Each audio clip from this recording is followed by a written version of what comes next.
ಕರ್ನಾಟಕ ರಾಜ್ಯದಲ್ಲಿ ಕಾಂಗ್ರೆಸ್ ಪಕ್ಷ ಮತ್ತು ಕಾಂಗ್ರೆಸ್ ಸರ್ಕಾರ ರಾಜ್ಯದ ಜನರ ಮಧ್ಯೆ ಸಾಕಷ್ಟು ಗೊಂದಲಗಳನ್ನು ನಿರ್ಮಾಣ ಮಾಡ್ತಾ ಇದ್ದಾರೆ. ರಾಜ್ಯದ ಕಾಂಗ್ರೆಸ್ ಸರ್ಕಾರ ಅಸಹ್ಯ ರೀತಿಯಲ್ಲಿ ವರ್ತನೆ ಮಾಡ್ತಾ ಇದೆ. ಮುಖ್ಯಮಂತ್ರಿಗಳು, ಉಪಮುಖ್ಯಮಂತ್ರಿಗಳು ಅಧಿಕಾರದ ದಾಹಕ್ಕೆ ಅವರ ಹೇಳಿಕೆಗಳೇ ಗೊಂದಲ ಆಗಿದೆ. ಮುಖ್ಯಮಂತ್ರಿ ಸ್ಥಾನದ ಬಗ್ಗೆ ಮುಖ್ಯಮಂತ್ರಿಗಳ ಜೊತೆಗೆ ನನ್ನ ಒಪ್ಪಂದ ಆಗಿದೆ, ಕೇಂದ್ರದ ನಾಯಕರಿಗೆ ಗೊತ್ತು, ಹೈಕಮಾಂಡಿಗೆ ಗೊತ್ತು ಅನ್ನೋಂಥ ಮಾತನ್ನ ಉಪಮುಖ್ಯಮಂತ್ರಿಗಳು ಹೇಳ್ತಾರೆ. ಮುಖ್ಯಮಂತ್ರಿಗಳು ನೇರವಾಗಿ ಹೇಳ್ತಾರೆ, ನನಗೂ ಉಪಮುಖ್ಯಮಂತ್ರಿಗಳು ಯಾವುದೇ ಒಪ್ಪಂದ ಆಗಿಲ್ಲ. ಕನ್ನಡದ ಗಾದೆ ಇದೆಯಲ್ಲ, ಇದ್ದಿಬ್ಬರಲ್ಲಿ ಕದ್ದೋರು ಯಾರು ಅಂತ. ಈ ಮಾತು ಕದೀತಾ ಇರೋದು ಯಾರು?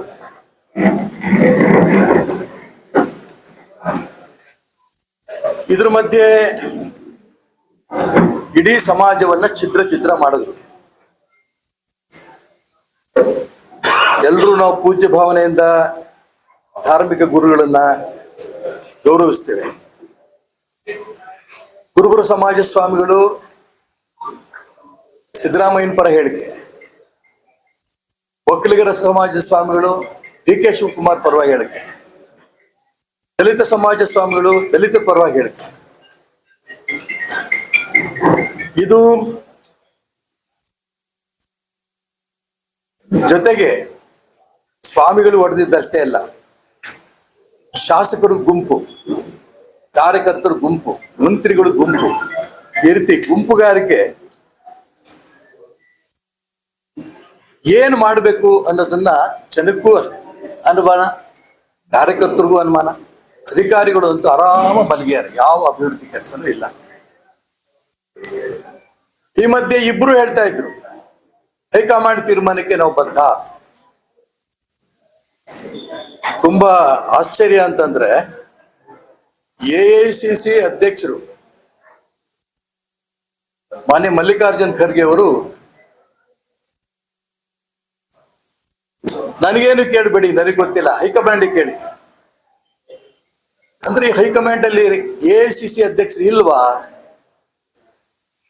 ಸೋನಿಯಾ ಗಾಂಧಿ, ರಾಹುಲ್ ಗಾಂಧಿ, ಪ್ರಿಯಾಂಕಾ ಗಾಂಧಿ, ಗಾಂಧಿ ಕುಟುಂಬಕ್ಕೆ ಕಾಂಗ್ರೆಸ್ ಒತ್ತೆ ಇಟ್ಬಿಟ್ರ?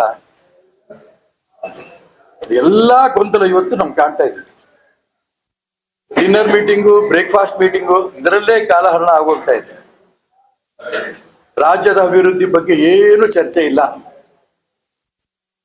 ಈ ರೀತಿ ಒಂದು ರೀತಿ ಅಸಹ್ಯ ಹುಟ್ಟಿಸೋ ರೀತಿಯಲ್ಲಿ ರಾಜ್ಯದ ಕಾಂಗ್ರೆಸ್ ಜನರ ಮಧ್ಯೆ ಮಾಡ್ತಾ ಇರೋದು ನಿಜಕ್ಕೂ ತುಂಬಾ ಆಶ್ಚರ್ಯ.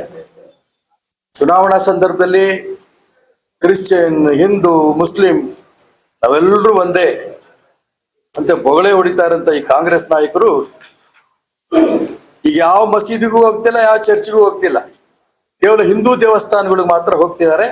ಅವ್ರ ಹಿಂದುತ್ವ ಒಳಗಡೆ ಇದೆ, ಆ ಹಿಂದುತ್ವದ ಮುಖಾಂತರ ನಾನು ಉಳಿತೀನಿ ಅನ್ನೋಂಥ ಭಾವನೆ ಕಾಂಗ್ರೆಸ್ ನಾಯಕರಿಗೆ ಇರೋದ್ರಿಂದ ಅವ್ರ ಬೊಗಳೆಯನ್ನ ಜನ ಒಪ್ಪಲ್ಲ, ಹಿಂದುತ್ವದ ಬಗ್ಗೆ ಜನ ಮನವರಿಕೆ ಮಾಡ್ಕೋತಾ ಇದ್ದಾರೆ. ಹಾಗಾಗಿ ಈ ನಿನ್ನೆಯಿಂದ ಒಂದು ಹೊಸ ಸಮಸ್ಯೆ, ಹೈಕಮಾಂಡು ತೀರ್ಮಾನ ಮಾಡುತ್ತೆ ಅನ್ನೋದು ಇವರು ಹೇಳ್ತಾ ಇದ್ರೆ, AICC ಅಧ್ಯಕ್ಷರು ಹೇಳಿದ್ರು ಹೈಕಮಾಂಡ್ ತೀರ್ಮಾನ ಮಾಡುತ್ತೆ, ನಾನಲ್ಲ ಅಂತ. ಈಗ ಹೈಕಮಾಂಡ್ AICC ಮುಖಾಂತರ ಹೇಳಿದ್ರು, ಅವರೇ ಸಮಸ್ಯೆ ಇದು, ರಾಜ್ಯದ ಸ್ಥಳೀಯರು ಅವರೇ ಕೂತ್ಕೊಂಡು ಬಗೆಹರಿಸ್ಲಿ. ಇಷ್ಟು ದುರ್ಬಲ ಆಯ್ತಾ ಕಾಂಗ್ರೆಸ್ಸಿನ ನಾಯಕತ್ವ? 125 ವರ್ಷದ ಕಾಂಗ್ರೆಸ್ ಪಕ್ಷದ ಸ್ಥಿತಿ ಇವತ್ತು ಈ ಸ್ಥಿತಿ ಬಂದೋಗಿದೆ. ಹಾಗಾಗಿ ಕರ್ನಾಟಕ ರಾಜ್ಯದ ಜನ ಯಾವ ರೀತಿ ಇಡೀ ದೇಶದಲ್ಲಿ ಬಿಹಾರ ಆಯಿತು, ಸ್ಥಳೀಯ ಸಂಸ್ಥೆಗಳ ಚುನಾವಣೆಗಳಾಯಿತು, ಮಹಾರಾಷ್ಟ್ರ ಆಯಿತು, ಕೇರಳ ಆಯಿತು, ಅರುಣಾಚಲ ಪ್ರದೇಶ ಆಯಿತು, ಹೀಗೆ ರಾಜ್ಯದಲ್ಲೂ ಕೂಡ ಕಾಂಗ್ರೆಸ್ ಪಕ್ಷವನ್ನ ಧೂಳಿಪಥ ಮಾಡೋದಕ್ಕೆ ತಯಾರಾಗಿದ್ದಾರೆ ಅಂತ ನನಗಂತೂ ಅನ್ಸುತ್ತೆ. ಯಾವ ಸಂದರ್ಭದಲ್ಲೇ ಚುನಾವಣೆ ಬಂದರೂ ಕೂಡ ರಾಜ್ಯದಲ್ಲಿ ಮತ್ತೆ ಕಾಂಗ್ರೆಸ್ ಬರೋ ಪ್ರಶ್ನೆ ಬರೋಲ್ಲ. ಇದು ಒಂದು.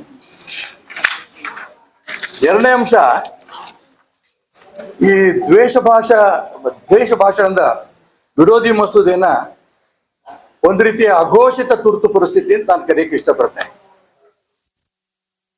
ತುರ್ತು ಪರಿಸ್ಥಿತಿ ಸಂದರ್ಭದಲ್ಲಿ ಯಾರು ಭಾರತ್ ಮಾತಾ ಕಿ ಜೈ ವಂದೇ ಮಾತರಂ ಅಂತ ಘೋಷಣೆ ಕೂಗಿದ್ರು ಅಂಥವ್ರನ್ನು ಸೇರಿ ಇಡೀ ದೇಶದ ವಿರೋಧ ಪಕ್ಷ ನಾಯಕರನ್ನೆಲ್ಲರೂ ಕೂಡ ಜೈಲಿ ತಳ್ಳಿದ್ರು. ಆದ್ರೆ ಭಾರತ್ ಮಾತಾ ಕಿ ಜೈ ವಂದೇ ಮಾತರಂ ಘೋಷಣೆಗಳು ಕೂಡ ರಾಷ್ಟ್ರದ್ರೋಹದ ಘೋಷಣೆಗಳಾಗಿತ್ತು. ಆದ್ರೆ ಅವತ್ತು ಸರ್ವಾಧಿಕಾರಿಯಂತೆ ವರ್ತನೆ ಮಾಡಿ ತುರ್ತು ಪರಿಸ್ಥಿತಿಯನ್ನು ತಂದಂತಹ ಶ್ರೀಮತಿ ಇಂದಿರಾ ಗಾಂಧಿ ಅವರು ಕಾಂಗ್ರೆಸ್ ಸರ್ಕಾರ ಅವತ್ತು ನಿರ್ನಾಮ ಆಯಿತು. ಕೇಂದ್ರದಲ್ಲಿ ಸರ್ಕಾರ ಹೋಯ್ತು. ರಾಷ್ಟ್ರಭಕ್ತರಿಂದ ಕೂಡಿದಂತ, ಜೈಲಲ್ಲಿ ಹೋರಾಟ ಮಾಡ್ಕೊಂಡು ಬಂದಂತ, ಎರಡನೇ ಸ್ವಾತಂತ್ರ್ಯಕ್ಕೋಸ್ಕರ ಹೋರಾಟ ಮಾಡಿದಂತ ನಾಯಕರ ನೇತೃತ್ವದಲ್ಲಿ ಸರ್ಕಾರ ಬಂತು. ಈಗ ಈ ದ್ವೇಷ ಭಾಷಣ ವಿರೋಧಿ ಮಸೂದೆ ಕಾಂಗ್ರೆಸ್ ಸರ್ಕಾರ ಇದೇನು ತಂದಿದೆ, ಆ ಹಿಂದೂ ನಾಯಕರನ್ನ, ಹಿಂದೂ ಸಂಘಟನೆಗಳನ್ನ ಹತ್ತಿಕ್ಕಲು ತಂದಿರಂತ ಒಂದು ಕರಾಳವಾದ ಶಾಸನ ಇದು. ಕಾಂಗ್ರೆಸ್ ಪಕ್ಷ ಪಾಕಿಸ್ತಾನ್ ಜಿಂದಾಬಾದ್ ಅಂತ ಕೂಗೋರ್ನ ಅರೆಸ್ಟ್ ಮಾಡಲ್ಲ, ಜೈಲಲ್ಲಿ ಕಳಿಸಿಲ್ಲ. ಮೊನ್ನೆ ಬೆಳಗಾಂನಲ್ಲಿ ನಡೆದಂತ ಅಧಿವೇಶನದಲ್ಲಿ ಸ್ವತಃ ಪರಮೇಶ್ವರ್ ಹೇಳಿಕೆ ಕೊಟ್ಟರು, ಪಾಕಿಸ್ತಾನ್ ಜಿಂದಾಬಾದ್ ಅಂತ ಇಷ್ಟು ಕಡೆ ಘೋಷಣೆಗಳು ಕೂಗಿದ್ದಾರೆ. ಅವ್ರು ಎಷ್ಟು ಜನ ಜೈಲಲ್ಲಿದ್ದಾರೆ? ರಾಷ್ಟ್ರದ್ರೋಹಿಗಳಲ್ವಾ? ಯಾಕೆ ಕಾಂಗ್ರೆಸ್ ಪಕ್ಷ ಪಾಕಿಸ್ತಾನ್ ಜಿಂದಾಬಾದ್ ಕೂಗಿರೋ ರಕ್ಷಣೆ ನೀವು ಮಾಡ್ತಾ ಇದ್ದೀರಿ? ಇದಕ್ಕೆ ಉತ್ತರ ಇಲ್ಲ. ಈಗ ದ್ವೇಷ ಭಾಷಣ ಅಂದ ನೆಪದಲ್ಲಿ ತಮಗೆ ಬೇಕಾದವ್ರನ್ನ ಅರೆಸ್ಟ್ ಮಾಡಕ್ಕೆ ಒಂದು ವ್ಯವಸ್ಥೆ ಮಾಡ್ಕೊಂಡಿದ್ದಾರೆ. ಅದು ಜಾಮೀನು ಇಲ್ಲ. 1 ರಿಂದ 7 ವರ್ಷದ ತನಕ ಮೊದಲನೇ ಸರಿ ದ್ವೇಷ ಭಾಷಣ ಅನ್ನೋರಿಗೆ ಶಿಕ್ಷೆ, ಜೈಲು ಶಿಕ್ಷೆ. ಎರಡನೇ ಸರಿ ಅದೇ 2 ವರ್ಷದಿಂದ 10 ವರ್ಷದ ತನಕ. ನನಗೆ 7 ಕೇಸ್ ಇದೆ ನನ್ನ ಮೇಲೆ ಇವತ್ತು. 70 ವರ್ಷನ ಜೈಲಾಗಿರ್ಬೇಕು. ಹೀಗೆ ಒಂದ್ ರೀತಿಯ ಸರ್ವಾಧಿಕಾರಿ ಧೋರಣೆ ಇವತ್ತೇನು ರಾಜ್ಯದಲ್ಲಿ ಕಾಂಗ್ರೆಸ್ ಸರ್ಕಾರ ನಡೆಸ್ತಾ ಇದೆ, ಇದನ್ನು ಯಾವುದೇ ಕಾರಣಕ್ಕೂ ಕೂಡ ಕರ್ನಾಟಕ ರಾಜ್ಯದ ಪ್ರಜ್ಞಾವಂತ ಮತದಾರರು ಇದನ್ನು ಒಪ್ಪಲ್ಲ. ಇದು ನೇರವಾಗಿ ಹಿಂದೂ ಸಂಘಟನೆಗಳನ್ನ, ಹಿಂದೂ ನಾಯಕರುಗಳನ್ನ, ಅವ್ರ ಬಗ್ಗೆ ಜೈಲಿಗೆ ಕಳಿಸಿ ತಾವು ಆಡಳಿತ ನಡೆಸಬೇಕು ಅನ್ನೋಂಥ ಒಂದು ಮಸೂದೆ ಈ ಮಸೂದೆ ಆಗಿದೆ. ಯಾವುದೇ ಸಂದರ್ಭದಲ್ಲಿ ಚುನಾವಣೆ ಬರಲಿ, ನಾನು ನೇರವಾಗಿ ಹೇಳಕ್ಕೆ ಇಷ್ಟಪಡ್ತೇನೆ, ಆ ಚುನಾವಣೆಯ ಚರ್ಚೆ ಹಿಂದುತ್ವದ ಪರ ಇರೋದು ಯಾರು, ಹಿಂದುತ್ವದ ವಿರೋಧ ಇರೋದು ಯಾರು, ನೇರ ಚುನಾವಣೆ ಬರುತ್ತೆ. ಇದಕ್ಕೆ ಮುನ್ನುಡಿ ಇವತ್ತು ದ್ವೇಷ ಭಾಷಣದ ವಿರೋಧ ಮಸೂದೆಯನ್ನ ರಾಜ್ಯದ ಕಾಂಗ್ರೆಸ್ ಸರ್ಕಾರ ತಂದಿದೆ. ತುಂಬಾ ಸ್ಪಷ್ಟವಾಗಿ ಹೇಳ್ತೇನೆ, ಹಿಂದುತ್ವದ ಪರವಾಗಿರೋಂಥ ಸರ್ಕಾರ ಕರ್ನಾಟಕ ರಾಜ್ಯದಲ್ಲೂ ಕೂಡ ಮತ್ತೆ ಬರುತ್ತೆ ಅನ್ನೋಂಥ ವಿಶ್ವಾಸ ನನಗಿದೆ. ನಾನು ಕೊನೆಯದಾಗಿ ರಾಜ್ಯಪಾಲರಿಗೆ ಮನವಿ ಮಾಡ್ತೇನೆ, ಈ ಒಂದು ದ್ವೇಷ ಭಾಷಣದ ವಿರೋಧಿ ಮಸೂದೆಯನ್ನು ರಾಜ್ಯ ಸರ್ಕಾರ ಪಾಸ್ ಮಾಡಿದೆ, ಇದನ್ನ ಯಾವ ಕಾರಣಕ್ಕೂ ತಾವು ಒಪ್ಪಿಕೊಡುದು, ಇದನ್ನ ಅಂಕಿತ ಹಾಕ್ಲೇ ಕೊಡುದು ಅಂತ ಪ್ರಾರ್ಥನೆ ಕೂಡ ನಾನು ಅವ್ರಿಗೆ ಮಾಡಕ್ಕೆ ಇಷ್ಟಪಡ್ತೇನೆ.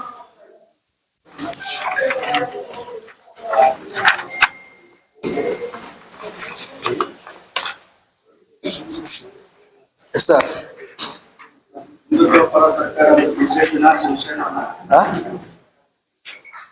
ಬಿಜೆಪಿನ ಶಿವಸೇನಾನ ಅಥವಾ ಶ್ರೀರಾಮ್ ಸೇನಾನ ಅಥವಾ ಇದೆ ಅಂತ ಅರ್ಥ ಮಾಡಿಕೊಂಡು ಛತ್ರಪತಿ ಶಿವಾಜಿ ಮಹಾರಾಜರವರು ಕಾಲದಿಂದ ಹೆಂಗ್ ಆಡಳಿತ ನಡೀತೋ ಅದನ್ನು ಒಪ್ಪಿದರು ಅಂತ ಹಿಂದೂ ಸಮಾಜದ ಸರ್ಕಾರ ಕರ್ನಾಟಕ ರಾಜ್ಯದಲ್ಲಿ ಬರುತ್ತೆ. ನಾನು ಶಿವಸೇನೆ, ಬಿಜೆಪಿ, ಇನ್ನೆಂಥದ್ದು ಅದ್ಯಾವುದು ನಾನು ಹೇಳಕ್ ಇಷ್ಟಪಡಲ್ಲ. ಹಿಂದುತ್ವವನ್ನು ಯಾರು ಹೋಗ್ತಾರೋ, ಯಾಕೆಂದ್ರೆ ಎಲ್ಲಾ ಪೊಲಿಟಿಕಲ್ ಪಾರ್ಟಿಲೂ ಕೂಡ ಇವತ್ತು ಅಧಿಕಾರದ ದಾಹ ಕಾಣ್ತಾ ಇದ್ದೀವಿ. ಇದಲ್ದೇನೆ ಪ್ರಾಮಾಣಿಕವಾಗಿ ಹಿಂದುತ್ವವನ್ನ ಬರೆಸ್ತೀವಿ, ಅದಕ್ಕೆ ಬೆಂಬಲ ಕೊಡ್ತೀವಿ ಅನ್ನೋಂಥ ಸರ್ಕಾರ ಖಂಡಿತ ಕರ್ನಾಟಕ ರಾಜ್ಯದಲ್ಲಿ ಬರುತ್ತೆ. ಯಾರು ಹಿಂದುತ್ವವನ್ನು ವಿರೋಧ ಮಾಡ್ಕೊಂಡ್ ಬಂದಿದ್ದಾರೋ ಗಮನಿಸಿ ನೀವು, ಇದೆಲ್ಲ ಇತ್ತೀಚಿನ ನಡೆದಂತ ಚುನಾವಣೆ ಹಿಂದುತ್ವವನ್ನ ನೇರವಾಗಿ ಟೀಕೆ ಮಾಡೋದು, ಹಿಂದುತ್ವವನ್ನು ದಮನ ಮಾಡೋಂಥ ಪ್ರಯತ್ನ ಮಾಡೋದಂತ ಕಾಂಗ್ರೆಸ್ ಎಲ್ಲಾ ಕಡೆನೂ ಕೂಡ ಪರಿಣಾಮ ಆಗಿ ಹೋಗ್ತಾ ಇದೆ. ಯಾವಾಗ ಅವ್ರಿಗೆ ಬುದ್ಧಿ ಬರುತ್ತೋ ಬಿಡುತ್ತೋ ಗೊತ್ತಿಲ್ಲ. ನೋಡೋಣ. ಈ ಚುನಾವಣೆ ಕಳೆದ ನಂತರ ಇನ್ನು 2 ಸ್ಟೇಟ್ ಉಳಿಯುತ್ತೆ, ಒಂದು ತೆಲಂಗಾಣ, ಇನ್ನೊಂದು ಹಿಮಾಚಲ ಪ್ರದೇಶ. ಆ ಚುನಾವಣೆಗಳು ಬರೋಂಥ ಪರಿಸ್ಥಿತಿ ಏನು ಗೊತ್ತು. ನಾನು 100ಕ್ಕೆ 100 ಹೇಳ್ತೇನೆ, ಕರ್ನಾಟಕ ರಾಜ್ಯದಲ್ಲಿ ಹಿಂದುತ್ವದ ಪರ ಇರೋಂಥ ಸರ್ಕಾರ ಬರುತ್ತೆ. ಈಗ ನಾಳೆ ಸಮಾವೇಶದಲ್ಲಿ ನೀವು ಪಾಲ್ಗೊಳ್ತಾ ಇದ್ದೀರಾ? ಯಾವ ಸಮಾವೇಶ? 100ಕ್ಕೆ 100 ಭಾಗವಹಿಸ್ತೀನಿ ನಾನು. ಇದೊಂದೇ ಅಲ್ಲ, ಎಲ್ಲೆಲ್ಲಿ ಮಾಡ್ತಾರೋ ಎಲ್ಲ ಕಡೆ ನಾನು ಹೋಗ್ತೀನಿ. ಈಗಾಗಲೇ 5-6 ಕಡೆ ಮಾಡಬೇಕು ಅಂತ ಅವತ್ತು ಚರ್ಚೆ ಆಗಿತ್ತು ಬೆಳಗಾಂನಲ್ಲಿ. ಎಲ್ಲಾ ಪ್ರಮುಖರು ಸೇರಿದಂಥ ಸಭೆ. ಅದರಲ್ಲಿ ಪ್ರತಾಪ್ ಸಿಂಹ ಇದ್ರು, ಬಸವನಗೌಡ ಪಾಟೀಲ್ ಇದ್ರು, CT ರವಿ ಇದ್ರು, ಪ್ರಮೋದ್ ಮುತಾಲಿಕ್ ಇದ್ರು, ಎಲ್ಲರೂ ಇದ್ರು. ಅಲ್ಲಿ ಹಿಂದುತ್ವದ ಬಗ್ಗೆ ಇವತ್ತು ರಾಜ್ಯದಲ್ಲಿ ಅನ್ಯಾಯ ನಡೀತಾ ಇದೆ. ಕನ್ನಾರಿ ಸ್ವಾಮಿಗಳಿಗೂ ಸೇರಿ ಇದನ್ನ ಯಾವ ಕಾರಣಕ್ಕೂ ಬಿಡಬಾರ್ದು, ಜನರ ಮುಂದೆ ತಗೊಂಡು ಜನಾಂದೋಲನ ಮಾಡಬೇಕು ಅನ್ನೋ ಉದ್ದೇಶದಲ್ಲಿ ಮಾಡಿದ್ದಾರೆ. ಎಲ್ಲೆಲ್ಲಿ ಮಾಡ್ತಾರೋ ಎಲ್ಲಾ ಕಡೆ ಹೋಗ್ಬೇಕು ಅಂತ ವೈಯಕ್ತಿಕ ನನಗೆ ಆಸಕ್ತಿ ಇದೆ. ಆ ಆಸಕ್ತಿಗೋಸ್ಕರ ನಾನು ಇಲ್ಲಿ ಬಂದೆ. ಎಲ್ಲದಕ್ಕೂ ಎಲ್ರು ಬರ್ಬೇಕು ಅಂತೇನಿಲ್ಲ. ಹೌದಪ್ಪ, ಎಲ್ಲದಕ್ಕೂ ಎಲ್ರು ಬರ್ಬೇಕು ಅಂತೇನಿಲ್ಲ ಅಂತೆ. ಅಲ್ಲೊಂದು 150-200 ಜನ ಇದ್ರು. ಎಲ್ಲ ಸಮಾವೇಶಕ್ಕೆ ಬಂದು ಎಲ್ಲರ ಭಾಷಣ ಜನ ಹೊಡೋಗ್ತಾರೆ. ಯಾರಿಗೆ ಆಸಕ್ತಿ ಇರೋ ಬರ್ತಾರೆ, ಬಂದವ್ರಲ್ಲಿ ಯಾರೋ ಒಬ್ರಿಬ್ರು ಮಾತಾಡ್ತಾರೆ. ಸ್ವಾಮಿಗಳೇನು ಮಾತಾಡ್ತಾರೋ ಆ ಮಾತುಗಳು ಕೇಳ್ಕೊಂಡು ಹೋಗ್ತೀವಿ. ಒಟ್ಟಾರೆ ಹಿಂದೂ ಜಾಗೃತಿ ಶುರುವಾಗಿದೆ ಇಲ್ಲಿಂದ. ಇನ್ನಷ್ಟು ಸುದ್ದಿಗಾಗಿ ನಮ್ಮ News 11 ಕರ್ನಾಟಕ ಚಾನೆಲ್ಗೆ ಲೈಕ್ ಮಾಡಿ, ಶೇರ್ ಮಾಡಿ, ಸಬ್ಸ್ಕ್ರೈಬ್ ಮಾಡಿ.